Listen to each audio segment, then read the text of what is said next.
C'est avec joie que je te retrouve encore aujourd'hui et je te salue, car nous avons encore l'occasion de découvrir la parole et les promesses divines. Comme tu le sais, je suis plus spécialisé sur la compréhension d'un seul verset de la Bible, mais depuis quelques jours, je voudrais te rassurer. C'est pourquoi notre thème, c'est ne crains point. Aujourd'hui, nous aurons quelques versets. Je m'arrêterai en cours de lecture, tout simplement parce que, pour que tu comprennes le point essentiel, juste avant de voir ce thème, prions. Notre Seigneur et notre Dieu, Saint-Esprit, nous voici devant toi, tels que nous sommes. Mais nous sommes heureux parce que nous savons que tu nous connais par notre nom et ce que nous sommes. Et tu peux nous récupérer là où nous sommes pour nous emmener là où tu juges nécessaire. Merci de continuer de nous faire du bien, de nous assister, de nous diriger dans la vérité. Et permet que nous ayons un cœur réceptif. Nous t'avons prié au nom de Jésus pour ta gloire éternelle. Amen. Maltraité par les membres de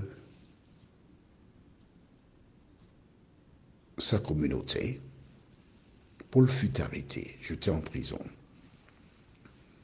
Et on décida de le transférer ailleurs par voie navale. Les temps n'étaient pas appropriés, mais Dieu révéla à Paul que ce ne serait pas évident d'arriver à bon port. Et ne voilà-t-il pas qu'ils sont partis? Et nous lisons à partir du verset 9. Il s'était écoulé pas mal de temps, puisque même le jeûne du grand pardon était déjà passé, et déjà la navigation était devenue dangereuse, si bien que Paul ne cessait de les avertir. Mes amis, je vois que la navigation ne se fera pas sans dommage, ni beaucoup de pertes, non seulement pour la cargaison et le bateau, mais encore pour nos vies. Mais le centurion faisait davantage confiance au pilote et à l'armateur qu'aux paroles de Paul. Tu vois, il y a toujours deux voies.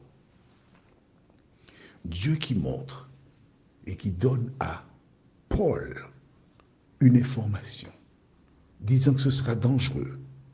Mais l'armateur, mais oui, lui, il a une autre lecture.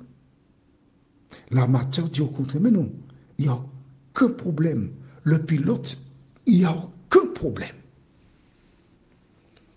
Quand je lis ce passage, je pense parfois à certaines personnes qui me sont chères.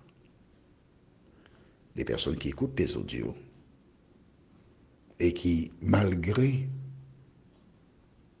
ce qu'elles entendent et comprennent, elles prennent une voie différente. Et ces gens prirent une voie différente. Mais qu'adviendra-t-il? Qu'adviendra-t-il à ces personnes du temps de Paul? Mais surtout, qu'adviendra-t-il quand Jésus-Christ reviendra? Continuons, toujours le même livre, même chapitre, et je prends à partir du verset 12. Et comme le port n'était pas adapté pour y passer l'hiver, la plupart ont été d'avis de reprendre la mer afin d'atteindre, si possible, Phénix, un port de Crète ouvert à la fois vers le sud-ouest et le nord-ouest, et d'y passer l'hiver. Comme un léger vent du sud s'était mis à souffler, ils s'imaginaient pouvoir réaliser leur projet. Ayant donc levé l'ancre, ils essayaient de longer de près la crête. Mais presque aussitôt, venant des hauteurs de l'île, s'est déchaîné le vent d'ouragan qu'on appelle Eurachylon. Le bateau a été emporté sans pouvoir tenir contre le vent. Nous sommes donc partis à la dérive. En passant à l'abri d'un îlot appelé Koda, nous avons réussi, non sans peine, à garder la maîtrise de la chaloupe. On l'a hissé à bord, puis on a utilisé des câbles de secours pour ceinturer le bateau, craignant d'aller s'échouer sur les hauts fonds de la Syrte. On a fait descendre l'ancre flottante et ainsi on continuait à dériver. Le lendemain, comme la tempête nous secouait avec violence, on a jeté le superflu par-dessus bord. Le troisième jour, les matelots ont lancé de leurs propres mains le gréement du bateau à la mer. Depuis bien des jours, ni le soleil ni les étoiles se montraient, et une tempête d'une violence peu commune continuait à sévir. Désormais, tout espoir d'être sauvés nous était enlevé. Les gens n'avaient plus rien mangé depuis longtemps. Alors Paul, debout au milieu d'eux, a pris la parole. Mes amis, il fallait m'obéir et ne pas quitter la crête pour gagner le large. On aurait évité ces dommages et ces pertes. Mais maintenant, je vous exhorte à garder confiance, car aucun de vous n'y laissera la vie. Seul le bateau sera perdu. Cette nuit, en effet, s'est présenté à moi un ange de Dieu à qui j'appartiens, et à qui je rends un culte. Et il m'a dit, sois sans crainte, Paul, il faut que tu te présentes devant l'empereur, et voici que pour toi, Dieu fait grâce à tous ceux qui sont sur le bateau avec toi. Amen. Sois sans crainte. N'aie pas peur. Tu dois te présenter devant l'empereur. Et ta présence est une source de salut. Toutes ces personnes qui sont sur le bateau n'ont rien à craindre. Elles ne périront pas parce que je protège ce bateau. Vous arriverez à bon port. La Bible ne nous dit pas, mais j'ai la certitude que Paul priait Dieu. Il priait pour la vie de chacune des personnes qui étaient sur le bateau. Il priait pour sa vie. Il comptait sur l'Éternel. Il croyait en lui. Et il s'appuyait sur ses promesses. Et c'est ainsi que l'Éternel s'est tourné vers lui. Toi qui m'écoutes en ce jour, quel que soit le problème que tu rencontres, n'oublie jamais une chose. L'Éternel n'abandonne jamais celles et ceux qui se confient en lui.